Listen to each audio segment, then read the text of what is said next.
Hello students, welcome to Criminology EPG Pathshala, and I am Neeraj Tiwari, Assistant Professor of Law at National University Delhi, and I am here before you to present the module on Criminal Law Amendment Act 2013 and Victims of Crime.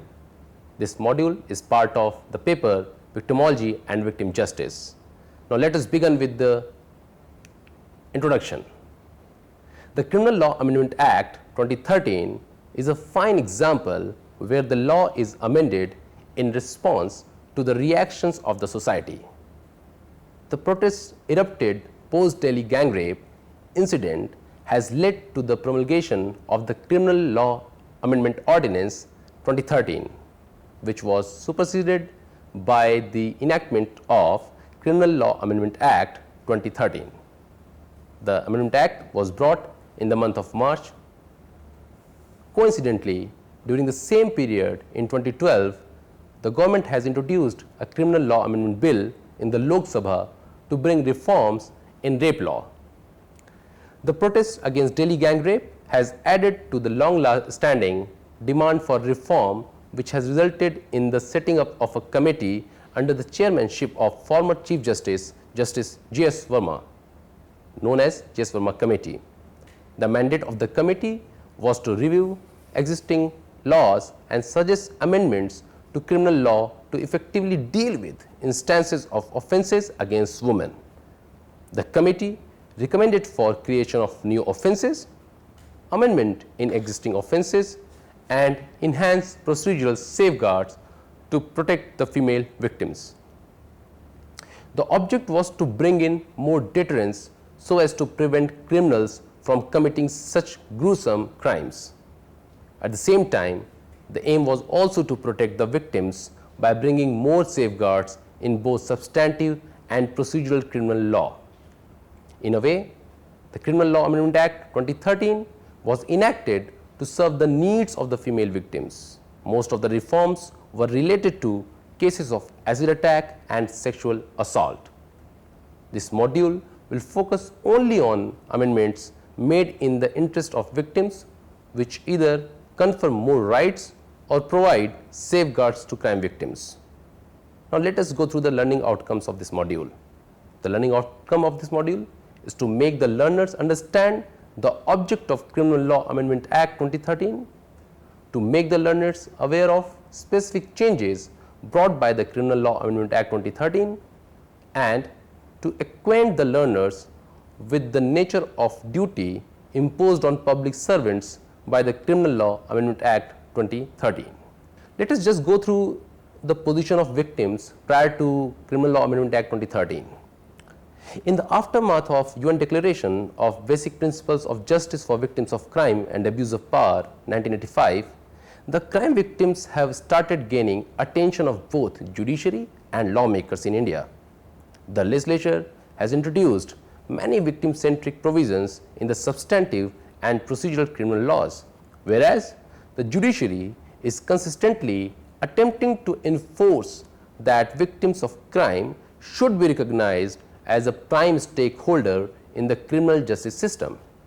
The set of amendments brought before Criminal Law Amendment Act 2013 have dealt with issues of crime victims in general and with those of women and child victims specifically. Now the Criminal Law Amendment Act 2013 and victims of crime. As mentioned above, the primary focus of Criminal Law Amendment Act 2013 was to address concerns of public at large towards the increasing incidents against women. The entire efforts of Justice Verma Committee was to bring reforms in existing framework of law. The committee has proposed many changes, but not all were incorporated in the Criminal Law Amendment Act 2013. The changes which are introduced by the Criminal Law Amendment Act 2013 and relevant to crime victims can be discussed under the following heads. Pre-trial stage, reporting of crime. Under-reporting of crime is a serious challenge in our country. Sometimes victim may choose not to report the incident to police, whereas in other cases where victim prefers to report the crime, the police may choose not to register the same. These dark figures never come to light, and the National Crime Record Bureau statistics only show understated crime rates. It also reflects an imbalance between prevalence of crime and its reporting in any region. Therefore, it was necessary to provide a trustworthy system which may encourage victims to come forward and report the crime. The Criminal Law Amendment Act 2013 has introduced two significant changes in this regard. First, a proviso to section 154 of the Code of Criminal Procedure 1973 was added, which required recording of information given by the victim disclosing either commission or attempt to commit offence in the nature of acid attack or sexual assault, preferably by a woman police officer, and in case no woman police officer is available, then by any woman officer. The second proviso to section 154 has attempted to facilitate victims who are permanently or temporarily mentally or physically disabled in matters of reporting of crime. Therefore, where a crime of acid attack or sexual assault is attempted or committed against a woman who is temporarily or permanently mentally or physically disabled, the information regarding such crime shall be recorded by a police officer first at her residence or at a place of her choice. Such information shall be recorded in the presence of an interpreter or a special educator. The recording of such information shall be videographed. Secondly, a corresponding amendment was made in the Indian Penal Code, whereby section 166A was added. Section 166A subclause C obliges every police officer to immediately register first information report in cases where the information discloses commission of a cognizable offence in the nature of acid attack or sexual assault. Non-recording or refusal to record such information shall attract criminal sanction, and the police officer shall be liable for punishment under section 166A IPC. The subsequent decision in Lalita Kumari versus Government of UP has also confirmed that police has no discretion but to register FIR if the information discloses commission of a cognizable offence. Both the Criminal Law Amendment Act 2013 and the decision in Lalita Kumari have attempted to streamline the process of crime reporting by making the process victim friendly and police more accountable. Now, secondly, at this pre-trial stage is the recording of statement.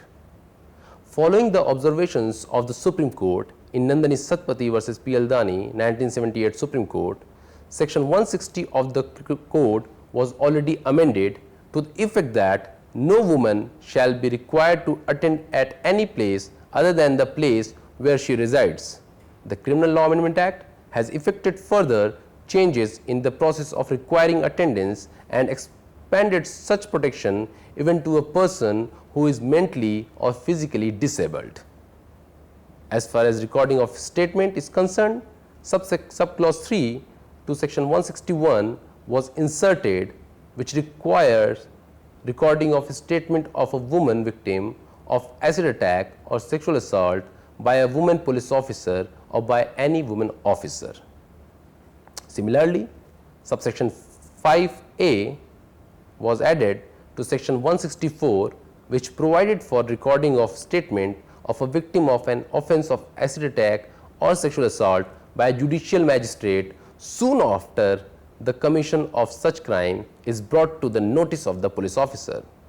The duty of the police officer to get such statement recorded by the judicial magistrate is provided under subclause 3 of the proviso to section 154 of the code. The magistrate shall take assistance of interpreter or special educator if the victim making statement is temporarily or permanently mentally or physically disabled. In such cases, the recording of a statement must be videographed. The Criminal Law Amendment Act 2013 has facilitated the disabled persons even in case of identification of arrested person. Proviso to section 54A provides that where the person identifying the arrested person is mentally or physically disabled, such process of identification shall take place under the supervision of a judicial magistrate. The judicial magistrate shall take appropriate measures to ensure that the methods of identification are designed keeping in view the needs of such person, and in all such cases process of identification shall be videographed. Now let us discuss the amendments brought at the or during the trial. So first, examination of witness or victims. The Criminal Law Amendment Act 2013 has extended protection to victims of sexual assault at the trial stage by bringing significant changes in the code. One such amendment is made in section 273 in matters of recording of statements of rape victims. Way back in 2004, in the case of Sakshi versus Union of India, the Supreme Court has observed that the victims of rape should be provided with comfortable atmosphere to make them depose the entire incident with ease. They should not feel fear or embarrassed. In this regard, the court has issued following directions for the protection of victims of child sexual abuse. First, a screen or shield kind of arrangement may be made to avoid face-to-face contact between the victim witnesses and the accused. Second, in cross-examination, questions which directly link to the incident must be given in writing to the presiding officer, who may put them to the victim or witnesses in a language clear and non-embarrassing in nature. Third, victims of child sexual abuse, while giving testimony in court, should be allowed sufficient breaks as and when required. These directions were in addition to the directions issued by the Supreme Court in the case of State of Punjab versus Gurmeet Singh, where the court has given direction to invariably conduct rape trials in camera as per section 327 subclause 2 of the code. The proviso added to section 273 was to give statutory recognition to the directions given in Sakshi case. The proviso cast a duty on presiding officers to take appropriate measures to avoid any confrontation between the accused and the victims of child sexual abuse who are below the age of 18 years. As provided in the Sakshi case, such face-off may be avoided by using a screen or shield, which will also ensure that the accused can effectively exercise his right to cross-examination. Now, second important amendment is brought in dignified treatment to victims and witnesses. The rape law has undergone many changes post Mathura case known as Tukaram versus State of Maharashtra 1979 Supreme Court. The Criminal Law Amendment Act of 1983 has added section 114 capital A to the Indian Evidence Act, which has enabled a court to raise a presumption that the victim of rape had not consented and that the offence was committed against her will. The burden of proving consent was imposed upon the accused. The amendment was an outcome of the open letter written by 4 professors to the then Chief Justice of India criticizing the judgment in Mathura case on the issue of consent. It took another 20 years to repeal equally degrading and discriminatory provisions on admission of past sexual history of the rape victims, that is section 154 subclause 4 of the Act, which had provided that when a man is prosecuted for rape or an attempt to rape or attempt to ravish, it may be shown that the prosecutrix was of generally immoral character. Sadly, even after deletion of this clause, there have been instances where past sexual history of the victim has been considered and gone against the victim. The Criminal Law Amendment Act 2013 has further strengthened the position by adding section 53A in the Act and clarified that the evidence of character and past sexual history of the victim shall not be relevant in a rape trial to decide the question of consent. Now, let us see the speedy trial. To afford a speedy trial in rape cases, the Criminal Law Amendment Act 2013 has brought change in section 309 of the code. Section 309 provides that where an inquiry or trial is related to rape cases, the same must be completed within a period of 2 months. Earlier, this period of 2 months was to be counted from the date of commencement of the examination of witnesses, but after the 2013 amendment, the period of 2 months to be counted from the date of filing of the charge sheet. And fourth limb of amendment during trial is related to compensation. Now, section 357A requires every state to prepare victim compensation scheme for the award of compensation to crime victims. Many states have prepared victim compensation scheme to fulfill the requirement under section 357A, which contain amount of compensation depending upon nature of offense. It has been noticed that there is disparity in amount of compensation for similar crimes among victim compensation scheme prepared by different states. Therefore, the central government has established a central victim compensation fund to support and supplement the state victim compensation scheme and to reduce the disparity in quantum of compensation. The Central Victim Compensation Fund has fixed minimum amount of rupees 3 lakhs as compensation for the offense of rape and acid attack, whereas for other types of sexual assault excluding rape, the quantum of compensation is fixed as 50,000 rupees. Where the victim of sexual assault is less than 15 years of age, the compensation amount shall be increased by 50%. Even before the Central Victim Compensation Fund guidelines came, the Supreme Court in the case of Lakshmi versus Union of India, known as Lakshmi 1 2014, attempted to remove the disparity in quantum of amount of compensation fixed for acid attack offences. The court has noticed that the amount of compensation provided for the acid attack in different victim compensation schemes is neither uniform nor adequate, keeping that the acid attack victim has to undergo a series of surgery and corrective treatment. The quantum of compensation must be enhanced to minimum 3 lakh rupees as the aftercare and rehabilitation cost. The court further directed that a sum of rupees 1 lakh shall be paid to the acid attack victim within 15 days of occurrence of such crime to facilitate immediate medical attention and expenses in this regard. The balance sum of rupees 2 lakh shall be paid as expeditiously as may be possible and positively within 2 months thereafter. The court has clarified that it has set the minimum amount for compensation and the state at its discretion may award more compensation to the victim of acid attack. This view was confirmed by the latter bench in the case of Parivartan Kendra versus Union of India, a 2015 decision of Supreme Court. The Criminal Law Amendment Act 2013 has added section 357B to clarify that the compensation to be awarded by the state under victim compensation scheme shall be in addition to the payment of fine to the victim under section 326A and 376D of the IPC. Treatment of victims.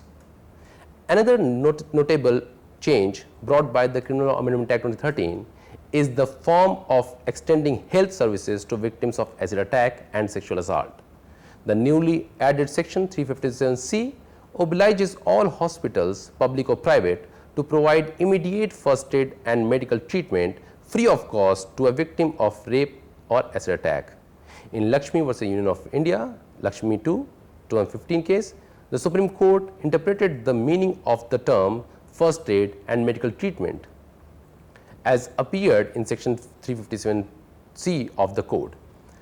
The court was of the opinion that free medical treatment is not limited to physical treatment to the victim of acid attack, but also include availability of medicines, bed and food in the concerned hospital.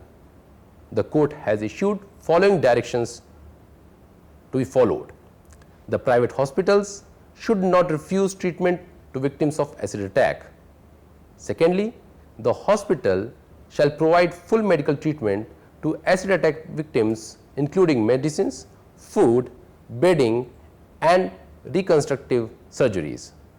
The hospital which first treated the acid attack victim should issue a certificate confirming that the individual is a victim of an acid attack. The victim may utilize this certificate for treatment and reconstructive surgeries or to avail any other government scheme that the victim may be entitled. A corresponding amendment was made in the IPC with an aim to provide effective implementation of section 357C of the code.